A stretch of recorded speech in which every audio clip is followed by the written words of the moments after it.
Hey, it's me. I'm here on a Wednesday. Who even am I? Sorry, my hands are like so orange. I did like the worst fake tan job last night.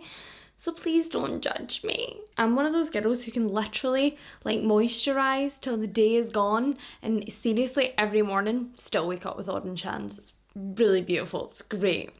So my name's Megan if you're new here, and if not, welcome back to my channel. I'm here on a Wednesday as well as a Friday. Fridays are our true crime killer weekends, and Wednesdays are just for kind of things spooky. So we'll be talking about some urban legends, some horror movies, some things that are just kind of downright creepy, and then I'll also just give you a couple of excerpts of what's been going on in my life, because not really much right now, but you know, in case you're interested or just really bored.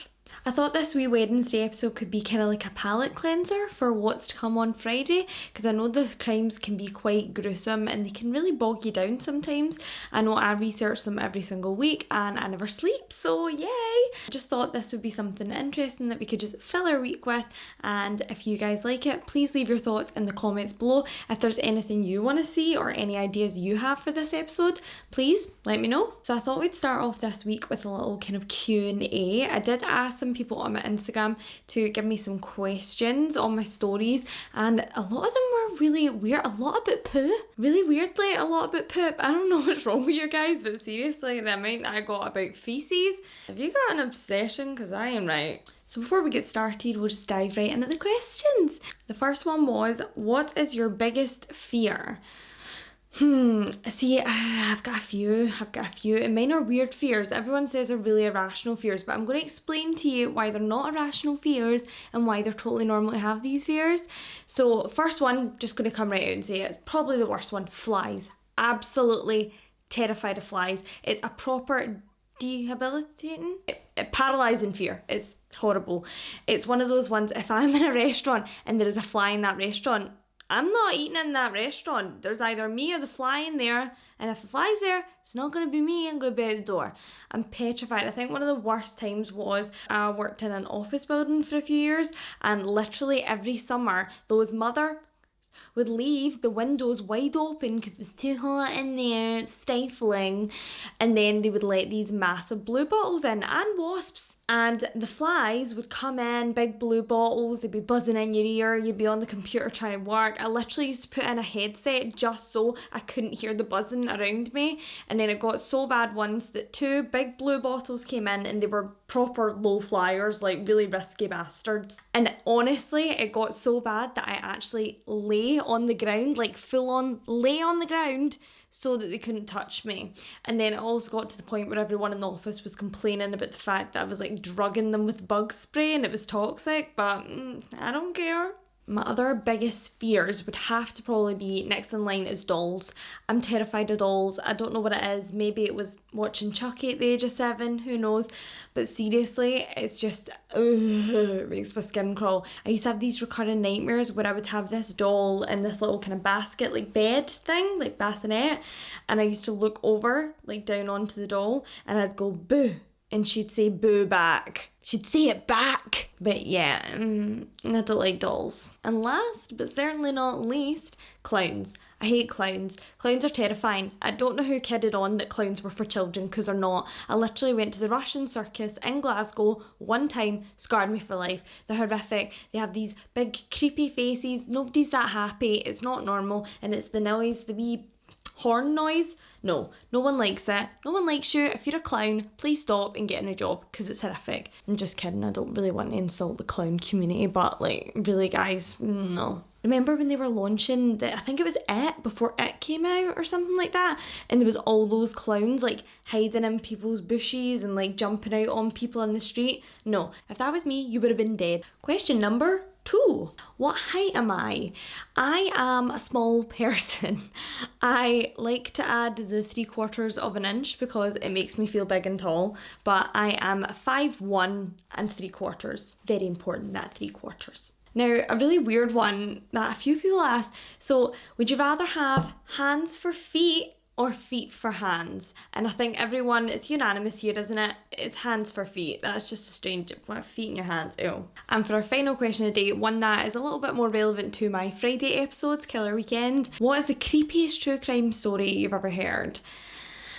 Oh, I could spend forever thinking of this because they're all bloody horrible. I would say probably the man who had the human dolls. So this was a guy in Russia named, give me a minute because I need to Google his name, Anatoly Moskvin, and he was essentially grave digging and digging up bodies of little girls between the ages of like 5 and 12, really young kids. He had 29 corpses at one point, which he used to dress up and place in his room. He lived with his mum and dad, and they reported to never think anything odd of the dolls. What about the smell? Smell? Not a giveaway. The smell? No. Okay.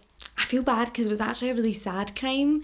One of the girls, she'd actually been murdered in her apartment complex by a local junkie, and sadly she was then dug up by this monster and then kind of used like a kind of living doll. I don't really know what he did with them. I don't really want to know what he did with them. But yeah, that one was absolutely horrific. He literally used to like dress them up, put lipstick on them and mummify them, kind of like taxidermy style. I might actually do that crime, so I won't tell you too much about it, but yeah, he was a freak of the week. And before we get on to that creepy tale, I will let you know that every Tuesday I will be posting that on my stories, so you can feel free to add your own question. Just have a little step. Please don't judge. Oh my god, this is the only glass we have without a chip on it. Ah, fancy bitch. That's good shit right there. Robinson's, not sponsored. So, I was watching a little bit of Urban Legends the other night, and I love that movie. If you've not seen it, it's a movie with Jared Leto. Just watch it merely for Jared Leto in 1998 when he was in his prime. But as the title suggests, it's a horror movie based on urban legends, and I thought that an amazing one to do, which keeps I think everyone out, if you're a woman especially, if you've got your own car, even if you've not got your own car, if you're ever getting into a car, is definitely the one that is the killer in the back seat. Now, everyone has heard this story and everyone kind of thinks whether it's true or not. Is it true? Is it a false story? Who knows? I know because I've done research. So this story originally started circulating in about 1968. It was first reported by Carlos Drake, who was a folklorist, which sounds like the best job ever if you like true crime and everything creepy. And he found this in a paper that was written by one of his students at Indiana University. As many of them do, this tale starts with a young woman who's travelling alone at night. She's coming back from, it does vary, either a Tupperware party, which is the most sexist thing I think I've ever heard, and a baby shower, things that women do, you know, a wedding, a friend's hen party, bachelorette party, things like that. So the woman is travelling home from this occasion that she's been at, and she's in her car alone. There is two kind of versions, so the two versions split at this point into where the woman went, where she was saved. So I'll just chat you through the first theory and then through the second theory, just to make it easy. So the first theory is that the woman left this Tupperware party and she stops by a garage. She realises that she needs gas on the way home and it's time to pull in. And she fills up her car with petrol. She gives the gas attendant her credit card. He goes in, pays the gas, that's fine, everything's great. She gets back in her car. She then leaves the gas station. But on the way back home, pulling out of the gas station, she notices that a large truck follows her out and begins to flash their lights at her, and they keep putting their high beam on and off to the point where she's getting really afraid. She thinks that someone might be trying to follow her home and they're trying to freak her out. She's not too far from home, so she just steps on the gas, and sadly so does the truck. He gets closer and closer and closer, and the woman is now petrified that this person is going to chase her down until she gets home, and God knows what they're going to do when they finally get home. So she managed to pull into her driveway driveway, and luckily her husband's in at that time. She runs towards the house, starts banging on the door, and as she does, the truck stops outside her house as well, and the man in the truck gets out and starts approaching her.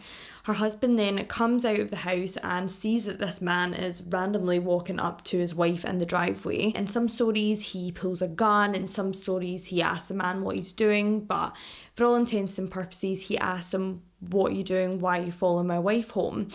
The man then proceeds to inform them that he wasn't following her home for any old reason, that when he was in the gas station also filling up at the truck stop, he saw a man slip into the other door of the car into the back seat while she was filling up gas on the other side. He said that the man then stayed in the car until she drove away. Hence the reason why he chased after her. He then said that when they were on the main road, he saw the man keep popping up with some sort of axe or a knife. It's always a sharp object usually. And every time he flashed his high beams, the man got frightened and ducked down. So he kept doing that until he knew the woman was home safe so that they could apprehend the guy and get him out of the car. The man and woman then phoned the police, and rightly so, there is a man in the back seat and he's apparently an escaped mental patient who likes murdering women. And that's the end of the story. The second version is a little bit different. So the woman is travelling home, and yet again she notices her gas light is on and she needs to stop in at a petrol station. She stops in at the garage for petrol, and when she does, she hands the gas attendant her credit card. He goes in to do that while she fills it up, and when he comes back out, he says that he has to speak to her inside the building because there's a problem with her card. The guy's acting a little bit strange. He's very jittery and he's stumbling over his words. She thinks he's not all there upstairs, and she's really reluctant to go in this room with this guy, which so would I be, especially if it's always set at night and it's always raining and it's always someone who doesn't look quite right and is stumbling over his words. Wouldn't be me. I would be dead in the car. So she's like the most trusting human being ever, and actually goes into the gas station with the attendant. When she gets in, she picks up the phone because he says the credit card company's phoned and the line is dead. She starts freaking out, but he then screams at her, "No, you can't go out there. There's someone in the back seat of your car. When I came over to get your credit card, I looked over and there was someone sitting crouched down in the back seat of the car, in between your seat and the back seats." The woman and the attendant then phone the police, and when the police arrive on the scene, rightly so again, there's a man in the back of the car and he's an escaped mental patient. You see how it's going. In this version though, the man who saved her at the gas station, the weird man who stutters over his words, is apparently such a catch, she can't resist, and they have a happy family of 3 children. Lovely. One thing that's always kind of noticed in these tales is that she's never coming home from work. She's never coming home from a conference. She's never coming home from a museum, because women are morons, apparently. And this is made all the more clear by the fact that it's shoveled in that women need a man to survive. It's always a man who's the threat. It's always a man who's the saviour as well. It's never really she gets home and sorts it out herself. There's always got to be a man at the other end to kind of save her, which just screams 1960. It also kind of tiptoes around the fact that women can't distinguish good from evil, as she thinks the gas attendant is a bad guy. He turns out not to be. And also the truck driver who chases her down the road flashing his lights like a loony, she thinks he's a bad guy. Who wouldn't? I know I would. So it just kind of proves that there was a kind of sexist undertone to it, just a wee smidge. There's also a movie called Mr. Wrong. There's also a short film named The Backseat Strangler, which is god awful. Please don't watch it. Sorry if you made it, but no, behave yourself. You're not a director. And as this rumour, urban legend gets passed down the line, a lot of people do wonder, is there smoke without fire? Is this a real tale? Is there any truth in this at all? And the answer is yes. There is actually a little bit of truth in this story. You see, in 1964, A serial killer who was an escaped mental patient actually sought refuge in the back of a police car. I think it was an undercover police car, so he didn't actually know that it belonged to a cop, but it actually belonged to a detective. And when he was found in the back of the police car hiding out, he was then shot to death by the man who owned the car. I think this may have been what sparked the rumour and perhaps was where the tale started to lead off, as this was only in 1964 and the tale started in Indiana in 1968. Apparently. Even more recently, in 1990, a man was actually caught on CCTV escaping out the backseat of a woman's car at a fast food drive-thru because he had been caught by the person in the drive-thru in the back of the woman's car. So allegedly this woman was in her truck driving along, quite the thing, and because the partition where the fast food person works is a little bit higher than your car windshield, it sits up a little bit higher, she could actually see down into the car and notice that there was a man crouching in the back seat of the car. So this woman was completely oblivious, just getting a drive-through on her way home from not a Tupperware party probably, and then this creep was in the back of her car the whole time, and it seemed that he was skulking out of the car and did a runner because he got a fright when he heard the woman say there's someone in the back seat. It seems like 1990 was kind of the time for this behaviour, because also in Newark, New Jersey, fun fact, I always thought Newark was just a funny way for people to say New York up until about 2 years ago, so that's embarrassing for my soul, but thank you. So yeah, apparently this guy hid in the backseat of a woman's car, and then when she went to drive away in the car, he woke up and he slashed her in the cheek. Now this is merely speculation because the article does exist, but I can't actually find which newspaper the article came from, so it's like a clipping but you can't actually see what it came from. So if any of you guys are from Newark or nearby and you've heard this story in 1990, please share with us, because we'd love to know if it's true or if it's just a little bit of a fabrication. These stories are so creepy and could even go back even further as to 1935, when in Palo Alto, so sorry if I'm mispronouncing that, in California, a man was allegedly hiding in the backseat of women's cars, and then when they would come into the car, he would allegedly beat them and then rob them as well. And this was something that allegedly happened back in 1935. This could be where it originated from, the tale, as the tale of the serial killers in the backseat of the police car. We don't know if that's 100% true. It's just something that's been in the news and very much could be an urban legend itself. So it is quite a possibility, a strong possibility, that the 1935 case was actually the original case that this happened. At kind of first, it was more like kind of told to students and young women travelling to and from universities. It was told to young women driving home or driving long distances with children. It was one of those kind of cautionary tales, much like that of the babysitter tale, and the fact that the babysitter and the man on the phone, it's not really a real true story, but it's just something to warn women of the dangers and to be aware of their surroundings. However, in 1982, someone actually wrote into an Agony Aunt column, which was in a magazine. The column was called Ask Ann Landers, in which women would write into Ann Landers and ask for advice on certain issues at the time. Someone actually wrote in 1982 stating that they had had a friend where she had stopped at a gas station and the gas man had told her there was someone in the back seat of her car.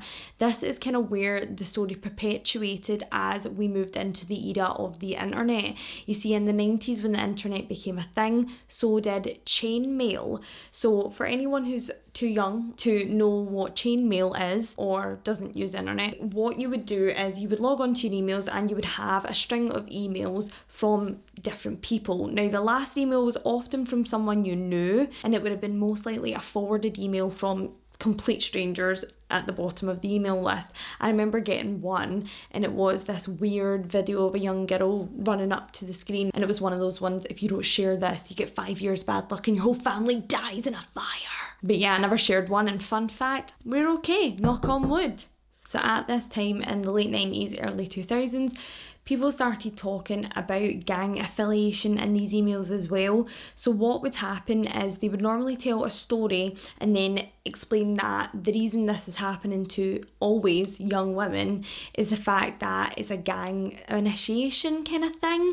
So one of the most popular ones that I always remember is if you are driving along a dark road at night and someone throws an egg onto your car windshield, never put the window wipers on or put the water on, because it will make it kind of go misty. Like when you whisk an egg, it gets cloudy, so it'll make the windscreen go cloudy. You'll lose your judgment and you'll have to pull on the side of the road. This is something apparently that gang members were doing so that women would pull on the side of the road, and then sadly they would sexually assault them as part of an initiation.